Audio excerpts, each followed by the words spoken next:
ঘটনাটা 17/10/2021 এফআইআরটা স্টার্ট হয় এবং 18/10/2021 এই লোকটি অ্যারেস্ট হয়। লোকটি হচ্ছে ওর সৎ বাবা, মানে ভিজি যে ভিকটিম তার সৎ বাবা। ভিকটিমের বয়স ছিল 13.5 বছর।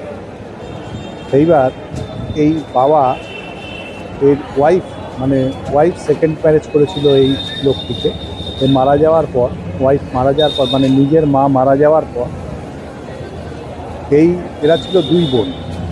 এ হচ্ছে বড় বোন, এর বয়স ছিল 13.5 বছর।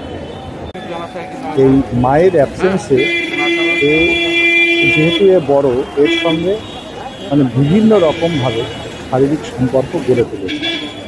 3 মাস ধরে এর